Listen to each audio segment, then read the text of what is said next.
it all comes down to Ben Johnson and the expectation that he's setting. Now, there's been no reported frustration yet from anyone in there, and that the offensive struggles are basically struggles that you're expecting to happen early on. Ben Johnson saying this: we're not frustrated at all. We're right where we need to be. In fact, I told the unit last night to see where they came from in the springtime to where we've been for 3 days. We're not having to coach alignment. We're not having to coach finish. We're not having to coach the standard. As you say, now we're coaching football. That's a great quote. Now we're coaching football. So they're getting the things that are that they needed to out the way. He also says, like I alluded to before, the beautiful thing about it is our guys, they're learning. We're not making the same mistake twice.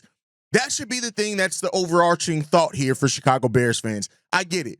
Hearing concerns over the Bears offense and how the Bears offense looked last year, of course, it's going to reinvigorate naturally because we're human, some of the thoughts that went on then. But this is not the same coaching staff. This coaching staff is not going to allow for some of the repeated things that we saw under the last coaching staff to happen under this coaching staff. And because of that, the growing pains there are natural. What we've heard about the Bears kind of lacking at in regards to some of the things there are typical things. You're learning a new system. You have a lot of new players. You're learning chemistry with a new offensive line. All those things are playing there. So it seems like Ben Johnson, as the head coach and the offensive mind behind this, if he says he's not frustrated by it and that they're right where they need to be and they're not making the same mistake twice, that's the thing. You were never going to have a perfect training camp that you came in and nobody was going to make mistakes. There weren't going to be things that were shortcomings. They're like this ain't Madden. This isn't a perfect world. This is the real world. You're going to have some of those mistakes.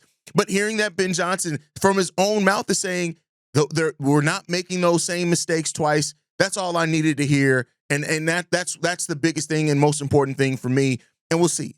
Listen, we're going to be talking about football here sooner rather than later. And that's the exciting part of all of this, to actually be able to talk about football. Once that happens and we're seeing it on the football field, we have a better idea of it ourselves and what that's going to look like. And listen, I'm not here to tell any Bears fan that they're crazy for not feeling a little bit of concern over some of the things that we've heard. No, you're fair in hearing that. And, it is what it is when it comes down to that. Those things are going to be there. There's no way to completely eliminate it. It's going to happen. But for us and, for the Chicago Bears is that, what we went through last year, some of the things that were allowed to happen, just the bad offense overall that we had last year, some of those things are always going to be on the table.